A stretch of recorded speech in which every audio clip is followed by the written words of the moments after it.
अस्सलाम वालेकुम एवरीवन। उम्मीद है कि आप सब खैरियत से होंगे। अच्छा आज जो है वो हम अच्छा आज जो है वो हमारी फर्स्ट ईयर अकाउंटिंग क्लास, ठीक है, पहली क्लास है हमारी। इससे पहला लेक्चर जो मैंने अपलोड किया था वो इंट्रोडक्शन था। उसमें मैंने प्रॉपर एक एक चीज़ आप लोगों को बता दी थी कि हम इस कोर्स में किस तरीके से पढ़ेंगे, मेरी तरफ से क्या एफ़र्ट्स होंगे, आप लोगों की तरफ से क्या एफ़र्ट्स होंगे, ठीक है।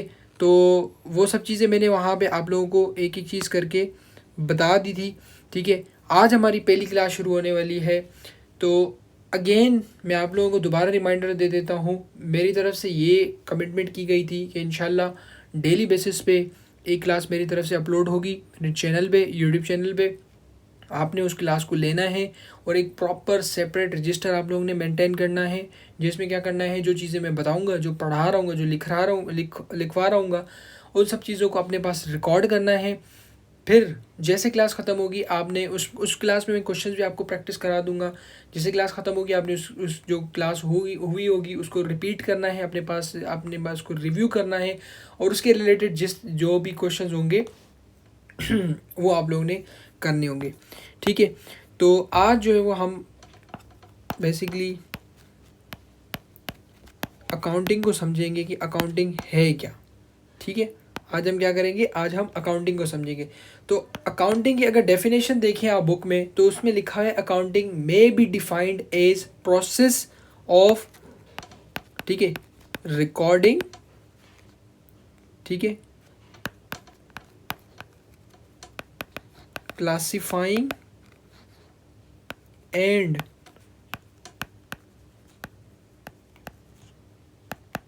Summarising and in summarizing the transaction, ठीक है। अब मैं आपको ये जो मेन वर्ड्स हैं डेफिनेशन के वो मैं यहाँ पे लिख रहा हूँ, फिर उसको आपको मैं बता रहा हूँ कि किस किस इसका मतलब क्या है। समराइजिंग द ट्रांजेक्शन्स एंड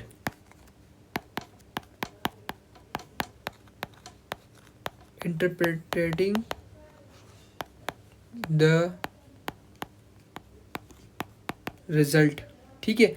अब यहाँ पे हमें क्या बता रहा है, ठीक है, यहाँ पे हमें बेसिकली डेफिनेशन क्या चीज़ बता रही है तो उसको हम देखते हैं। कहते हैं अकाउंटिंग इज़ अ प्रोसेस, या accounting is defined as recording, ठीक है। अकाउंटिंग क्या डिफाइन की है, अकाउंटिंग इज डिफाइंड एज, ठीक है, accounting is defined as recording, classifying, summarising the transaction and interpreting the result, ठीक है। अब इसका मतलब क्या कहते हैं, अकाउंटिंग एक प्रोसेस है।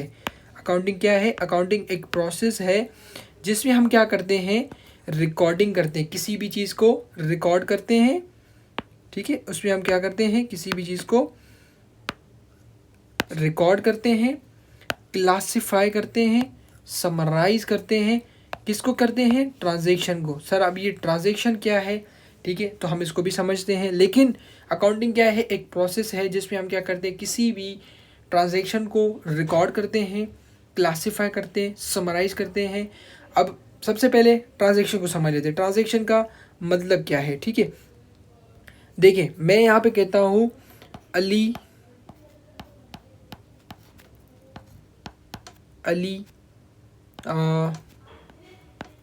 bought a car on cash, ठीक है। अली ने गाड़ी खरीदी कैश पर, कैश ₹10, ठीक है। एग्जाम्पल ले लेते हैं हम, 10 रुपये की अली ने एक गाड़ी खरीदी। अब ये क्या है, इसको हम कहते हैं ट्रांजैक्शन। ट्रांजैक्शन का मतलब क्या होता है, ट्रांजैक्शन का मतलब होता है कि कोई भी जो हम लेन देन कर रहे होते हैं, कोई भी चीज़ बाय कर रहे हैं, ख़रीद कर रहे हैं, सेल कर रहे हैं, इसको हम कहते हैं ट्रांजैक्शन, ठीक है। अब ये एक ट्रांजैक्शन है। इस ट्रांजैक्शन में से मैंने क्या कहा कि अली बॉट आ सॉरी यहाँ पे कैश नहीं है, ठीक है, Ali bought a car on cash. अब मैं यहाँ पे कह रहा हूँ कि एक बड़ी सी ट्रांजैक्शन है जिसको मैं कह रहा हूँ कि अली एक गाड़ी लेकर आया है कैश 10 रुपये की। अब इसको मैं अकाउंटिंग की लैंग्वेज में किस तरीके से रिकॉर्ड करूँगा, ठीक है। तो किस तरीके से इसको मैं रिकॉर्ड करूँगा वो आ जाता है हमारे पास रिकॉर्डिंग में। और इस ट्रांजैक्शन में से कौन सा ऐसा इंपॉर्टेंट पार्ट है जिसको मैं निकाल के लिखूंगा, उसको हम कहते हैं क्लासिफिकेशन या समराइजेशन कहते हैं। फिर उसके बाद हम इंटरप्रेटिंग मीन्स उसमें से हम रिजल्ट क्या निकाल रहे हैं, हम बता क्या रहे हैं कि अली ने एक गाड़ी खरीदी 10 रुपए की, ठीक है। तो ये एक डेफिनेशन है सिंपल। ट्रांजेक्शन का मतलब होता है सिंपल उर्दू में इसको कहते हैं लेन देन, ठीक है। कोई भी आप लेन देन करें, बाइंग कर रहे हैं, सेलिंग कर रहे हैं, कुछ भी कर रहे हैं, उसको हम कहते हैं ट्रांजेक्शन।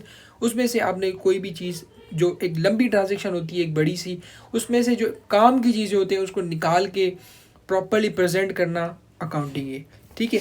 तो ये हमारे पास सिंपल डेफिनेशन थी अकाउंटिंग की। अब हम जो है वो अपना मोस्ट इम्पॉर्टेंट चीज़ अपनी जो है वो कवर करने जा रहे हैं, जो कि है rules of debit and credit. Rules of debit and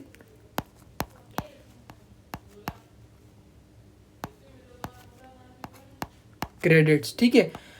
separately examiner ये क्वेश्चन पूछता है कि भाई मुझे rules of debit and credit भी बता दो, ठीक है। 5 मार्क्स का क्वेश्चन आता है और आपको डिफरेंट ट्रांजेक्शन देता है और उसमें से कहता है कि अब इसका इम्पैक्ट बताओ कि rules of debit and credit पे किस तरीके से आता है। तो ये सब चीज़ें बात की है, मैं इंशाल्लाह आपको एक एक चीज़ प्रैक्टिस भी कराऊंगा। लेकिन अभी समझ लेते हैं कि rules of debit and credit का मतलब क्या है, ठीक है।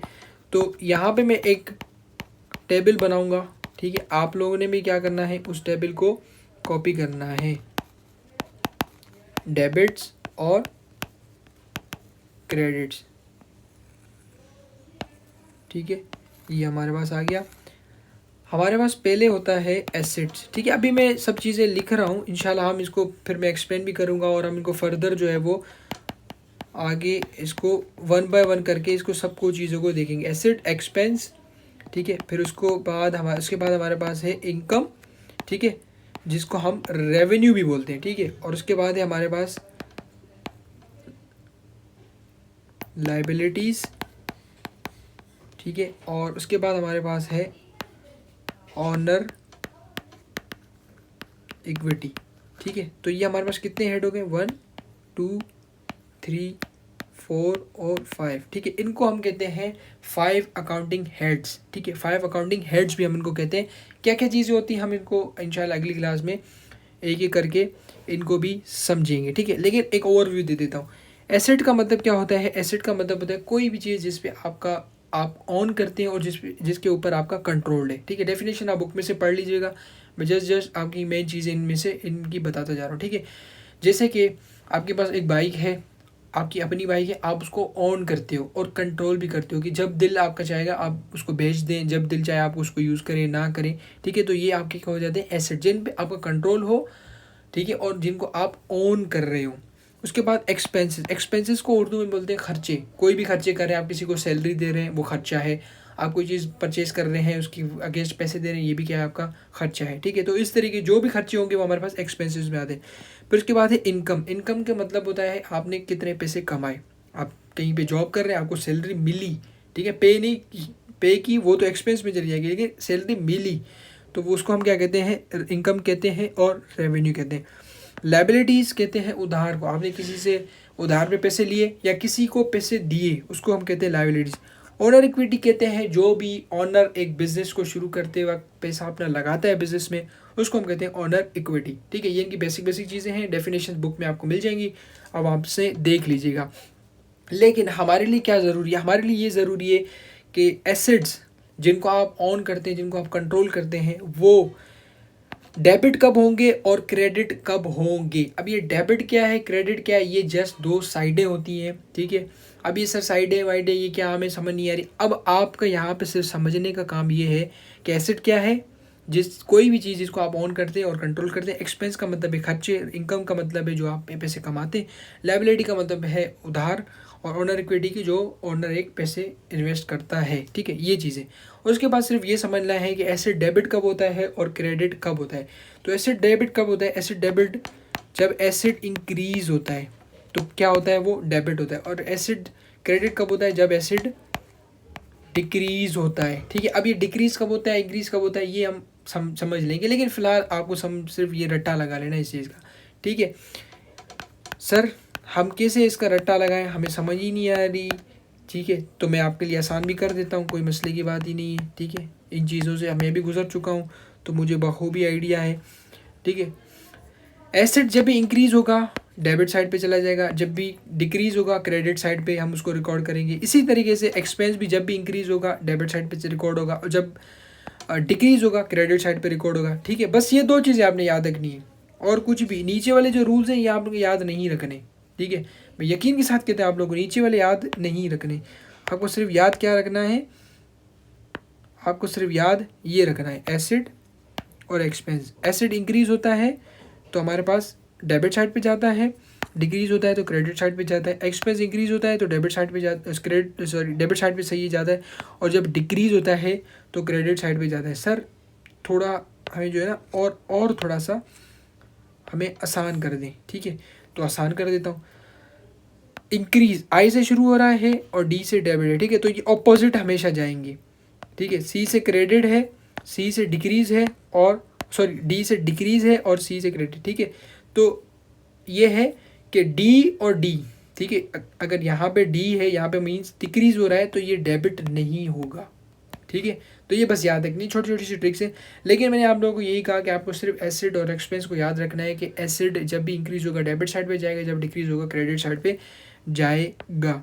इसी तरीके से एक्सपेंस जब भी इंक्रीज़ होगा डेबिट साइड पे जाएगा, और जब भी डिक्रीज़ होगा क्रेडिट साइड पे जाएगा। तो सर ये बाकी नीचे वाले तीन का क्या है? नीचे वाले तीनों का सेम रूल है, डिक्रीज़ होंगे डेबिट हो जाएंगे, ये भी डिक्रीज़ होगा तो डेबिट होगा, ये भी जब भी डिक्रीज़ होगा मीन्स जब कम होगा डेबिट हो जाएगा, और ये जब इंक्रीज़ होगा क्रेडिट हो जाएगा, और ये भी जब इंक्रीज़ होगी लाइबिलिटी जब इंक्रीज़ होगी क्रेडिट हो जाएगी। और इसी तरीके से ऑनर इक्विटी भी जब भी इंक्रीज़ होगी क्रेडिट साइड पे चली जाएगी।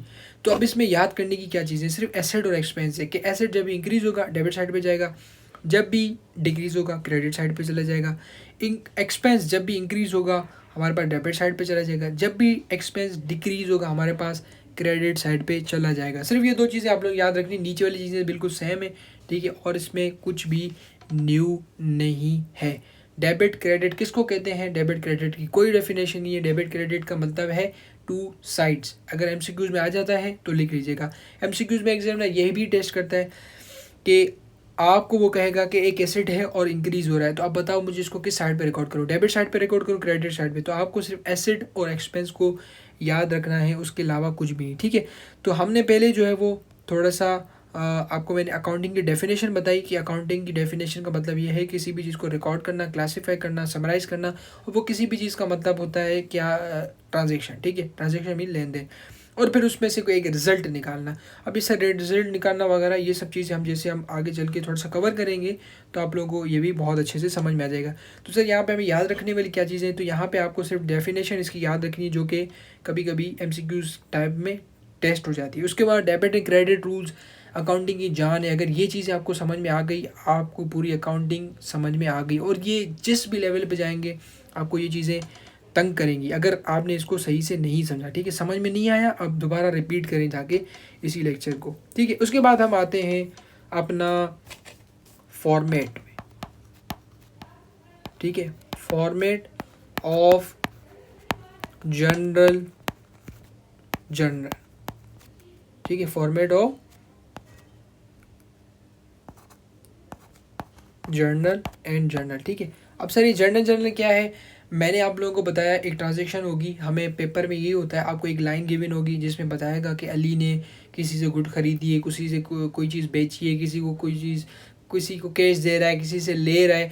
अब उसमें से हमने क्या करना है, हमने उसमें से जो मेन पॉइंट है उनको निकाल के ट्रांजेक्शन बनानी है। अब यहाँ पे बहुत सारे स्टूडेंट ऐसे भी होंगे जिन्होंने अकाउंटिंग बहुत अच्छे तरीके से पढ़ी होगी, ठीक है, लेकिन ये वो उनको अजीब ही लग रहा है सर ये क्या बता रहे हैं। लेकिन ये कोर्स मैंने लिटरली बता रहा हूँ कि मैं इस कोर्स को इतने लेवल से, इतने नीचे लेवल से शुरू कर रहा हूँ कि जो न्यू बच्चा है जिसको अकाउंटिंग का ए भी नहीं आता ना, वो भी इंशाल्लाह समझ जाएगा। तो इसीलिए मैं इतनी डिटेल में चीज़ों को कवर करवा रहा हूँ, ठीक है। तो फॉर्मेट हमारे पास क्या होता है, हमें जो है वो जब भी क्वेश्चन गिवन होगा वहाँ पे बताएगा, ठीक है, वो कि कौन से मिस्टर ABC कोई भी नाम होगा या कोई कंपनी का, ठीक है, वो हमें बताएगा। फिर हमें बोलेगा कि आप क्या बनाओ, आप बनाओ जर्नल, ठीक है, जर्नल। अच्छा ये दो चीज़ें हमारे पास सेंटर में आ जाएंगी, फिर हम लिखेंगे एज ऑन, ठीक है। फिर जो भी हमारे पास डेट होगी हम वो डेट यहाँ पे लिखेंगे, ठीक है। अच्छा, फिर उसके बाद आपने क्या करनी है, आपने स्केल से यहाँ पे 2 लाइनें लगा देनी है, ठीक है। यहाँ पे आपका आ जाएगी, यहाँ पे डेट का कॉलम आ जाएगा, ठीक है, ये इस तरीके से बन जाएगा। फिर यहाँ पे आ जाएगा पर्टिकुलर्स, ठीक है, यहाँ पे आ जाएगा पर्टिकुलर्स, ये आ गया इस तरीके से। बल्कि पर्टिकुलर का जो है वो कॉलम, ठीक है, हमेशा आप लोगों ने क्या करना है, ठीक है। अच्छा, डेट का कॉलम बिल्कुल छोटा सा बनाना है, सिर्फ बस डेट शो हो जाए आपकी। पर्टिकुलर का कॉलम सबसे बड़ा बनेगा हमारा, ठीक है। फिर एक बिल्कुल पतली सी लाइन हम लगाएंगे और इधर लिखेंगे पी और इधर लिख देंगे आर, ठीक है, इधर लिखेंगे पी और इसको कहते हैं पोस्ट रेफरेंस, ठीक है। ये हमारे पास जनरल में इसका कोई काम नहीं होता और ये एमसीक्यूज में एग्जामिनर टेस्ट करता है कि पी आर का मतलब क्या होता है, पोस्ट रेफरेंस, ठीक है। फर्स्ट ईयर अकाउंटिंग में इसका ज़्यादा जो है वो यूज़ नहीं होता। और फिर यहाँ पे आपने लिखना है डेबिट और यहाँ पे लिखना है क्रेडिट, ठीक है। ये आपका जर्नल का फॉर्मेट है। अभी हम फ़िलहाल इसको यूज़ नहीं करेंगे, जस्ट मैंने आप लोगों को बता दिया। देखिए वो जो हम डेबिट एंड क्रेडिट हमने समझा था वो यहाँ पे होगा। अब हमें कोई भी अमाउंट होगी, यहाँ पे हम अमाउंट लिखेंगे, ठीक है। अगर एसिड है, इंक्रीज़ हो रहा होगा तो हम उसको डेबिट पे लिख देंगे, डिक्रीज़ हो रहा होगा तो हम उसकी अमाउंट क्रेडिट पे लिख देंगे, ठीक है। इसी तरीके से हम उन सब रूल्स को यहाँ पे अप्लाई करेंगे, ठीक है। तो जब भी आपको एग्जाम में भी क्वेश्चन गिवन होगा वहाँ पे वो कंपनी का नाम बताएगा, वो आपने टॉप पे लिख देना है बीच में। फिर आपने लिख देना है कि मैं जर्नल बना रहा हूँ। सर ये जर्नल ही क्यों लिख रहे हैं, तो हम आगे चल के हम बहुत सारी ऐसी चीज़ें पढ़ेंगे जिसमें पेटी कैश बुक आ जाता है हमारे पास, स्पेशल जर्नल्स आ जाते हैं हमारे पास, कैश बुक आ जाती है, फाइनेंशियल स्टेटमेंट्स आ जाती हैं। तो वहाँ पे हमें इसको बताना होता है कि हम क्या चीज़ बना रहे हैं। फिर वहाँ पे हमने उसको डेट भी बतानी होती है कि हम किस डेट के लिए बना रहे हैं, ठीक है। तो और ये हमारे पास फॉर्मेट है सिंपल सा, ठीक है। तो अब समराइज़ करूँ अगर, तो हमने आज जो है आज की क्लास में फॉर्मेट देखा, जर्नल का फॉर्मेट क्या होता है हमारे, हमने फॉर्मेट देख लिया, ठीक है। और हमने rules of debit and credit देख लिए, ठीक है। उनको हमने सही से तरीके से समझ लिया कि rules of debit and credit का क्या मतलब होता है। और वहाँ पे हमने जस्ट जाके 2 चीज़ों को बस देख लिया कि एसेट इंक्रीज़ होगा डेबिट होगा, एसेट डिक्रीज़ होगा क्रेडिट होगा, एक्सपेंस इंक्रीज़ होगा डेबिट होगा, एक्सपेंस डिक्रीज़ होगा क्रेडिट होगा। बस इतनी चीज़ें आपको याद होनी चाहिए। बाकी हेड के भी मैं आपको थोड़ा सा बता देता हूँ। जैसे कि मैंने यहाँ पे बताया था कि यहाँ पे डी और ये डी ये मैच नहीं करेंगे, लेकिन इन तीनों का जब भी डी आ रहा होगा, डिक्रीज़ हो रहा होगा, ये डेबिट भी होंगे, ठीक है। तो ये छोटी सी ट्रिक्स है मैंने आपको बता दी है। उसके बाद जो है वो हमने ये देखा था कि इसकी डेफिनेशन क्या है, ठीक है। तो ये हमारी आज की क्लास है, सिंपल सी है। आपने एक एक चीज़ को अपने पास रिकॉर्ड कर लेना है जिस तरीके से मैंने बताया है, छोटे छोटे पॉइंट के डी से डी मैच करेगा क्या, ये देखिए ये चीज़ें आपको काम नहीं आएगी। लेकिन एग्ज़ाम के टाइम पे इतना प्रेशर होता है स्टूडेंट को, एग्ज़ाम के ड्यूरिंग एग्ज़ाम चीज़ें भूलना शुरू हो जाती है। जब आपने छोटी छोटी चीज़ों को लिंक किया होता है ना, तो फिर स्टूडेंट वो नहीं भूलता चीज़ों को, ठीक है। ये मेरा खुद अपना एक्सपीरियंस है, ठीक है। मैंने इन चीज़ों को इसी तरीके से पढ़ा था, अल्हम्दुलिल्लाह मुझे अभी तक चीज़ें याद हैं, ठीक है। तो इन चीज़ों को आपने रिपीट करना है, अपने पास लिख लेना है फॉर्मेट वगैरह, ये सब चीज़ें इंशाल्लाह अगली क्लास से प्रॉपर हम क्वेश्चंस वगैरह प्रैक्टिस करना शुरू कर देंगे, डिटेल में एक एक चीज़ कवर करेंगे। और उम्मीद करता हूँ कि आप लोगों की सब चीज़ें समझ में भी आई होंगी। इंशाल्लाह आप 2-4 क्लासेस लेके देखें, उसके बाद आप ख़ुद जाके किसी भी अपने दोस्त से जाके उसको यही चीज़ें पढ़ाने की कोशिश करें, इंशाल्लाह आप उसको ईज़िली पढ़ा भी सकेंगे, ठीक है। तो हमारी आज की क्लास यहीं पे ख़त्म होती है, मिलते हैं फिर अगली क्लास में। तब तक अल्लाह हाफ़िज़, दुआ में याद। और चैनल को ज़रूर सब्सक्राइब कीजिएगा और अपने दोस्तों वगैरह के साथ ज़रूर शेयर करें चैनल को, ताकि उन बेचारों की भी हेल्प हो जाए। अल्लाह हाफ़िज़।